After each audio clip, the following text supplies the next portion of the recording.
Hey, it's Ray Steele. Hope you like this, and please hit the subscribe button. Appreciate it.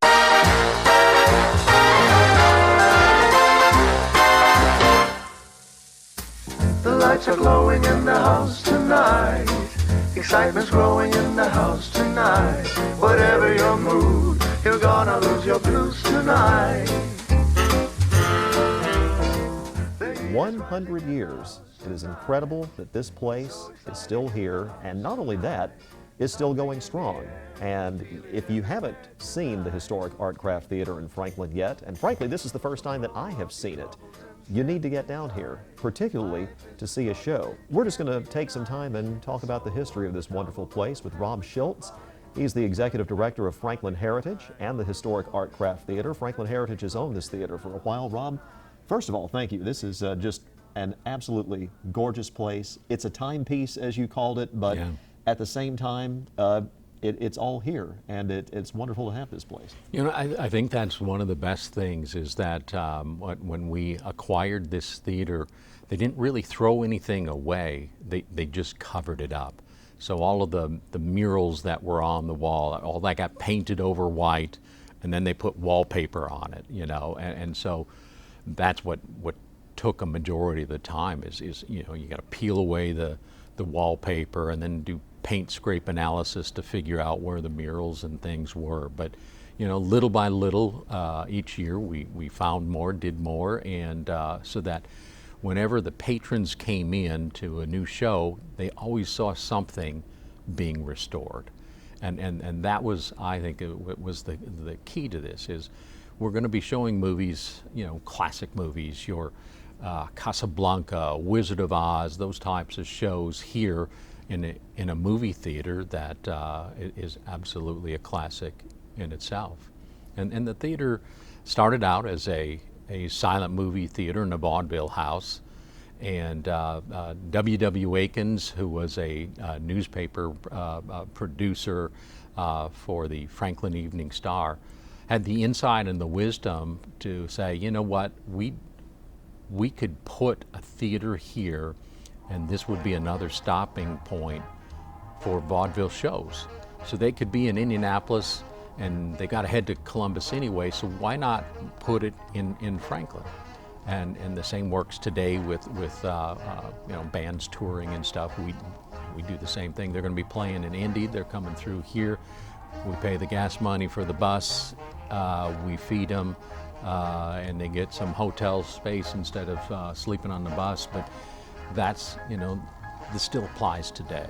And I think one of the things that we've learned is if you know your history of your building, of your town, you can work from it and create and recreate what was there. So when they built the Artcraft, it was the spark of the downtown, because suddenly more people were going to be coming from all different directions to come to this new theater, to watch the latest vaudeville act, to watch the new movies. Movies back then were 15 minutes long, because they were supposed to be, it was just a fad. You know, it was always going to be vaudeville, and they would just stick this 15-piece, you know, or 15-minute movie into it. And so as it continued to develop, well, then the Willard next door to us was just an Italianate house. And then they built a hotel around it so people could stay here and attend the shows.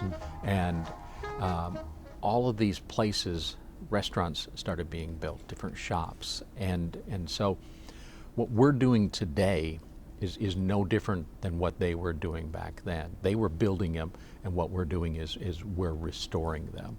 And so some of these buildings that have had different, like one of them was a doctor's office on the corner, Main and Madison, and now it's got great coffee and pastries and all of this kind of stuff. It's an adaptive reuse. But by restoring all of these great buildings, we're bringing back the Franklin of the 1920s, but bringing that nostalgic feel. And that's everything that we do here at the Artcraft is original, authentic, and nostalgic.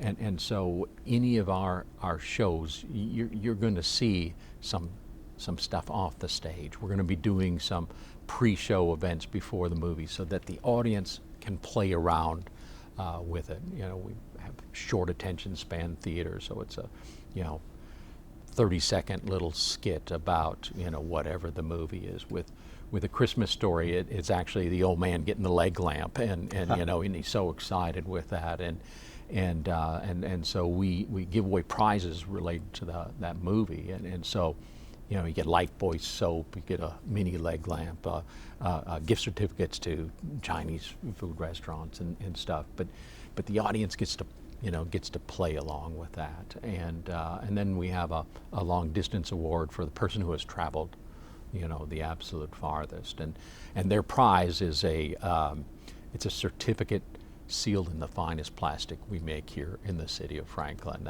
that says they've traveled the farthest. Plus, they get a bucket of Norton Green Farm popcorn, which is locally grown and internationally known. So all of this stuff over time has just been layered on, and so our audience plays back and forth with us, and they're really part of the show, and I think that's what vaudeville did back then.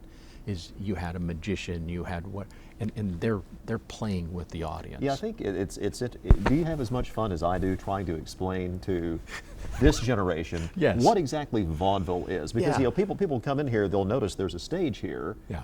Along with a screen. Yeah. And you have to understand that there was, in the early days of movies, sometimes it was the stage show that was the big Yes. draw, Yes. as opposed to whatever film you might be showing. Right, and so what we're going to be doing with this party on September 10th is you'll come into the theater, 625 seats, and there'll be different little vaudeville acts. So you'll have a magician, the tap dancers will come out, and they're the Honey Taps all the way from Chicago. There'll be a little silent movie, and there'll be musical accompaniment to it, and it just keeps going. Vaudeville was just boom, boom, boom. Every 15 minutes there's going to be something else happening, and that's what we're going to try to recreate on that night. Is you're back in the 1920s. You're watching this event take place in front of you, and the juggler is doing something just goofy as heck, and you can't watch enough of it, and that's what we're trying to capture here. Is that sense of being there when that happens. So that'll be from 7 to 9. At 9 o'clock, we're going to open up all the doors, and we have a street party. We've got all of Main Street from Jefferson Street over to Madison is all roped off. We're going to have a tent that is a 1920s speakeasy with 1920s themed cocktails. We're going to have, everybody will be costumed up. We're going to have a bargain wagon with fortune tellers. We're going to have a big dessert tent with really decadent desserts and coffees. And then there's going to be really heavy hors d'oeuvres for everybody, since we're maybe getting into the bathtub gin or whatever. But and then the Cool City Jazz Band is going to be performing in the parking lot across from us. So this whole area will be roped off just for the 625 people that are going to be joining us, for this little snapshot in time of the 1920s. And so we want people to get into that spirit, get a costume, get dressed up, and enjoy, this moment with us, and celebrate the 10 decades of the Artcraft Theater, because that's what it has done over these many, many years. Is whether that's vaudeville, whether it's movies, all of this stuff that happened here is still here. It's still written on the walls, and some of that we're going to show other people in the week of November 1st. November 1st was actually the opening date. We're going to have tours, only free tours, and you can go back and see what these folks wrote on the back of these play flats when they starred in this in this play. The College Widow and Bonnie whatever, 1924. All of that history is still there, but most people have never seen any of that. So we're going to give tours of that. We're going to have some of the older movies and interviews that were done. Howard Caldwell did one in the 1980s. It's precious because the managers were talking about what the movies were like back then. And so it's a glimpse back into the history of this place. I actually have a tape of that Howard Caldwell Do you? piece that Do you? Our in-house historian, Mike Hartz, who puts together our Throwback Thursday features, he gave Yes. that to me when he found out we were coming down here. Yes, So, yeah. and so we've got little bits of those kinds of things that we're going to be throwing together. So again, it's going to be very much like when the 20s, the popcorn's going to be very inexpensive. We're going to have a ton of cake. So if you like cake, this is a great time to come and visit us. But get to walk down to see some of the old dressing rooms, see the orchestra pit that had been filled in with sand and concrete because they decided it was just going to be a movie theater. We're not going to do vaudeville anymore. And then hear some of these stories. But the other part of it is, if you were here as a kid, or your parents brought you, or whatever, we want to hear those stories because there were a lot of first dates here. There were a lot of people who actually got engaged here and end up being married. We had a family, and they're the cutest family, and they were coming into town. It was their first date, and he's driving her in, and they're coming to see Journey to the Center of the Earth. So the car was having problems, so they dropped it off at the local service station, and they went, saw Journey to the Center of the Earth. Walked back, it's still not done, so they went to the double feature. And when they're watching the double feature, the gentleman turned to, and he looked over and he goes, "This is going to be my future wife." And it was magic, and it happened since then, and they still come to our theaters and tell those kinds of stories. And so we're trying to get as many of those stories recorded as we can because they're part of the history as well. So it's going to be a fun, party on September 10th. Please come and enjoy it. I mean, from 7 p.m. till midnight. There is entertainment the whole time. There's food, there's beer, wine, specialty cocktails, all of this kind of stuff, all for, it's $125 for a ticket, but it will be worth every penny of it. And then be prepared to see what is vaudeville. We'll watch in front of it. It'll come up before your eyes, and you're going to go, I get it. It's snappy. We're doing this, and we're just going to have fun. If I may go back to the slightly recent past in this theater's history, Franklin Heritage has had this since 2004, I believe. That's right. What was, it looks sparkling now, but I take it was not exactly sparkling when Franklin Heritage took this over. It was definitely not sparkling. What had happened is when they did this big renovation, this Art Deco redo of the theater, interior and exterior, they put a marquee on in 1948, but they put it over the top of the existing marquee. Looks great, streamlined, you got the neon, you got all the blinking lights and all that kind of stuff. Unfortunately, it was too heavy for the structure below it. So over time, it kept going lower and lower and heading towards the street. Well, the top third of the building was heading towards the roof. The bottom 2/3 of the building were heading towards the street. And a big crack appeared all the way across it. And so we got some structural engineers out here to take a look at it. And they did an architectural and an engineering study. And they put down things you need to do immediately, things you need to do really soon, things you should just do, and then aesthetics. Well, we're now getting to some of the aesthetics, but the first 10 years were nothing but, oh my gosh, we got to fix the electrical, we got to fix the plumbing, we got to fix all of this. But the main one was the front facade and propping the marquee up, rehanging it so that it could carry all of that weight, and that project itself was $357,000 to get that facade back in place, and so it was one of many different projects. So we get the theater open. It's opening night for us in 2004, and we'd painted and we'd done different things. We're getting ready to show Raiders of the Lost Ark. People are just streaming in. It's awesome. It's like, oh, this is gonna be great. This is opening night. As I am walking through the lobby, the entire place goes dark. Our electrical gets overloaded, but the electrician who's still out here working today, he hasn't worked, night and day, but he was here in the audience, and so he ran backstage. He took the panel cover off.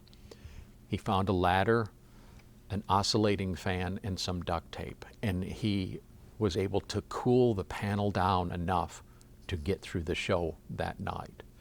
I can tell you that now because the statute of limitations was a long time ago, but that's how we got through the first night. Well, then after that, we spent $15,000 on an 800 amp, 3-phase electrical panel, the sexiest thing in this theater, in my opinion, after that.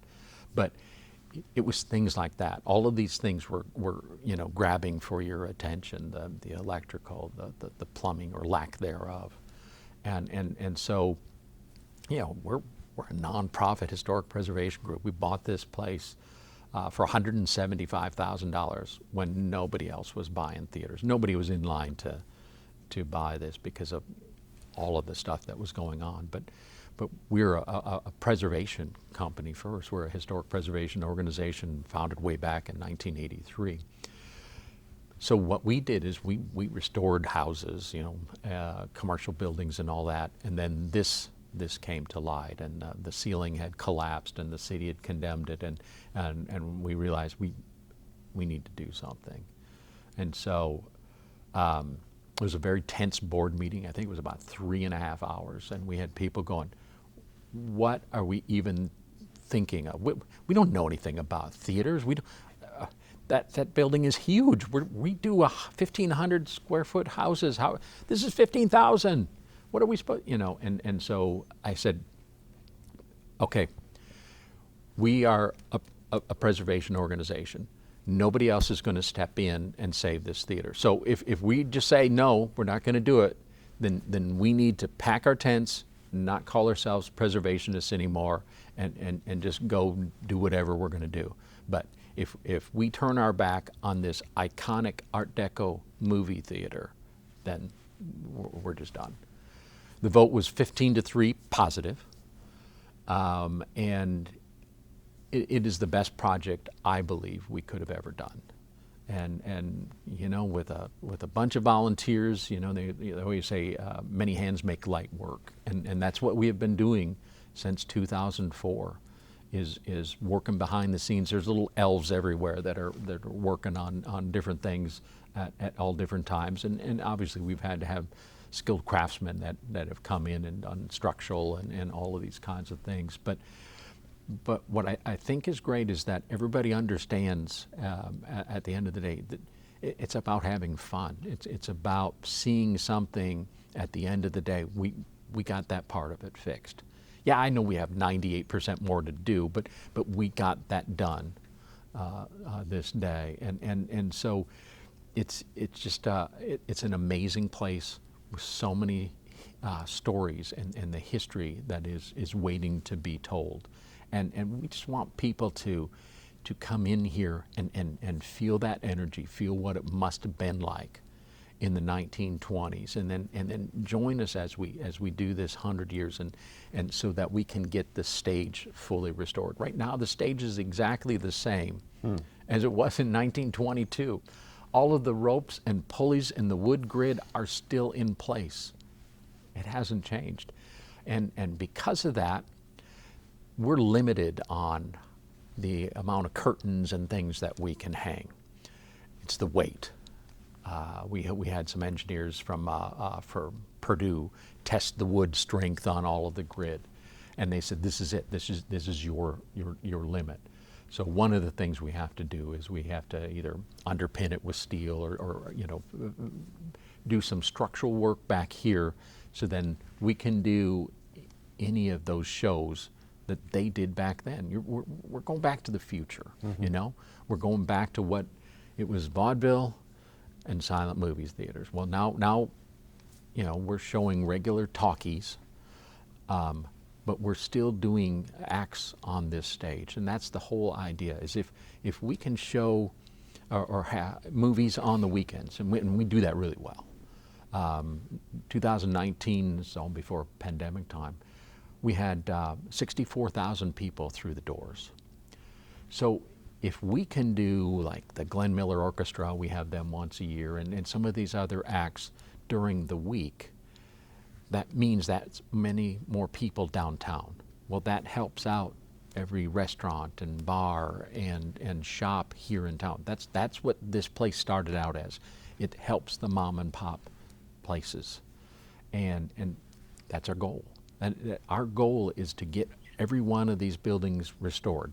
We got 28 out of 32. We're getting there. But it brings people from all over to see this town, to go to an older shop that's now this wonderful coffee shop and pastry shop, to go to a place that was an old grocery store, like Greek's Pizzeria over here. There used to be Kroger. There used to be 5 grocery stores downtown. So it's just bringing these buildings back with that history and respect for it, putting new uses in, so that people come down and go, and then you're just amazed at the architecture. And so that's what Franklin is. That's what we have been, working towards, is creating a place that's still a small town, but has all of these benefits tied into it. Well, you could, we could tell stories all day, I'm sure, but yes, you only have so much film. That's okay. Well, we don't even use film. Unlike the Artcraft Theater, which does use film. If you watch a movie here, just about all the time, you're going to see an actual film, not a digital reproduction. But you could be part of the next 100 years of the Artcraft Theater if you join them on September 10th for their big gala, as Rob told you about.